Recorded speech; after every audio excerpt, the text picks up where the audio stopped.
All right, chapter 12, video 2. We're still talking about some of the cultural changes going on in the early part of the 1800s. Excuse me. We do see immigration coming into play in this time period. And of course, there are both push factors from the country where people were leaving, and there were pull factors here in the United States to draw people here. And among the pull factors, certainly we had a good bit of land available and a scarcity of workers, and so immigrants could find work. From 1845 to 1854, we see a wave of immigration coming in, where something like 2.4 million people are going to immigrate in that time period.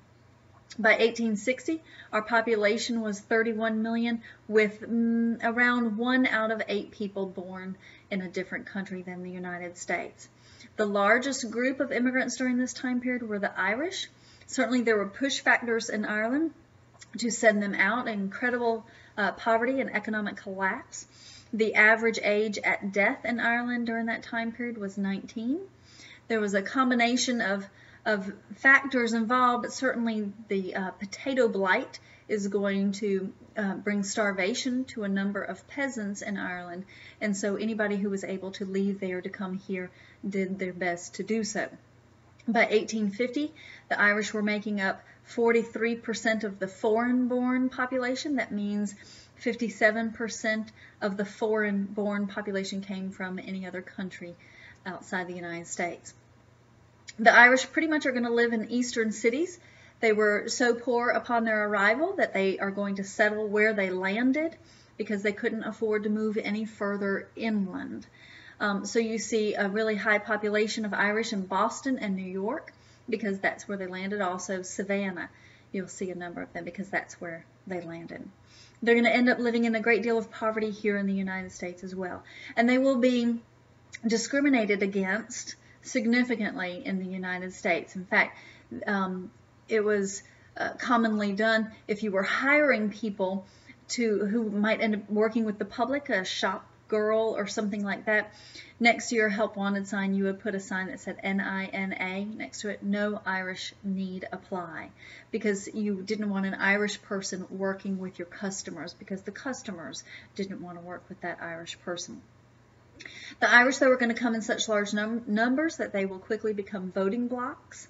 And they will vote Democrat during that time period. And with that voting bloc, they're going to be able to bring a lot of changes and improvements for them. They also will help the Catholic Church grow in the United States because they were Catholic, generally speaking. The second largest group to come in during that time period were the Germans. Their peak year was 1854, where roughly 215,000 people will come in. The Germans were much less discriminated against because there was a greater variety of them. They had a greater variety of skill levels, a greater variety of professions. They came with more money, so they're going to move further inland to settle. They won't be living in as much poverty. They were not all one religious group. They had a greater variety of religious beliefs, and so you couldn't pigeonhole a German immigrant quite like you could an Irish immigrant. You do see some successes coming from the German immigrants, like Steinway pianos and Levi Strauss will develop a new kind of pants for workers. And these German settlers, as I said, move further in. You're going to see them settle around St. Louis and San Antonio, Milwaukee, and they will bring with them beer and develop the beer industry in the United States. The next immigrant group for us to talk about were the Scandinavians. They were leaving primarily for religious reasons, and they're going to come and settle in climate that they were comfortable with, and that's going to be around Wisconsin and Milwaukee. And if you've ever watched Little House on the Prairie, the Ingalls and the Olsons and so forth had Scandinavian roots. Another group for us to talk about that we don't think about much on the East Coast, but certainly was a factor on the West Coast, were the Chinese immigrants. Certainly push factors sending them out of China, incredible poverty and so forth in China, and the population was already too big in China. And then pull factors over here include finding gold in California, and so a lot of Chinese immigrants will come over to California. Much like the Irish, they were incredibly poor, so they settled where they landed along the West Coast, and then they lived in a lot of terrible poverty in California as well.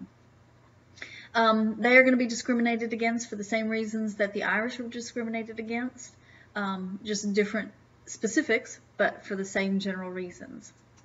And so there was a lot of resentment in that time period against these immigrants, and it's called nativism, discrimination against immigrants, and a desire to support only Native Americans. You have nativism. And they didn't like the Irish because they were Catholic, and they didn't like the Chinese because they certainly weren't Christian, and certainly weren't Protestant Christian. They didn't like either the Irish or the Chinese because of the poverty, because of the lack of skill that they came with, and so forth. So a lot of different reasons why they didn't like the immigrants.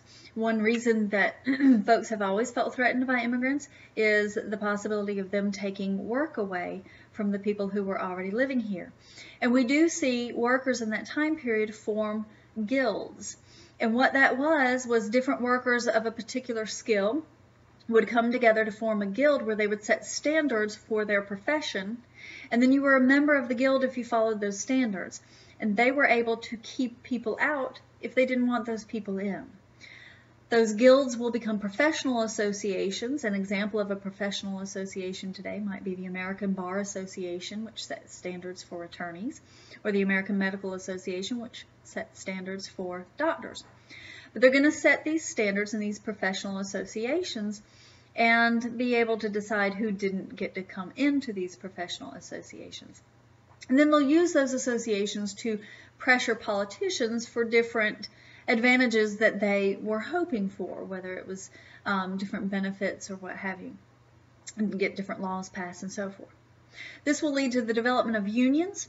Unions had initially been considered unlawful conspiracies, but in 1842 there will be the first Supreme Court case dealing with unions, and it was called the Commonwealth versus Hunt. And in this court case, the Supreme Court ruled that you can have a union. It didn't say that all union activities were allowed, but just for the freedom of assembly that we have, you have freedom to be in a union. And that will help unions gain a little bit of strength. Now, they will remain weak in this early to middle part of the 1800s. They'll gain in strength in the latter part of the 1800s, but we do see them developing in this time period. Now, what were women doing working? You can read about it in the History of Women in America, but you do see them working in the home if they worked. We will start to see some of them move into factories, particularly immigrant women will move into factories to try to earn some money in those really poor working conditions. As far as volunteer work or religious work, women were allowed to do different could work with different volunteer programs if it seemed to be related to the home or to church, which seemed related to the home. And of course you have an exception in this time period with Elizabeth Blackwell, who will become the first woman to go to medical school and become a doctor, and of course she became a gynecologist. But in this time period, we do have the sense that you can go rags to riches, that you can come here as a really poor immigrant and make it big and make lots of money, although the actual incidents of this happening were quite small. It happened just enough to keep people believing in it, though. For example, John Jacob Astor, who was one of the wealthiest people in the United States in that time period, had started off very poor. But there was not as much upward mobility as anybody had hoped. In 1828, the top 1% of New York families had 40% of the money.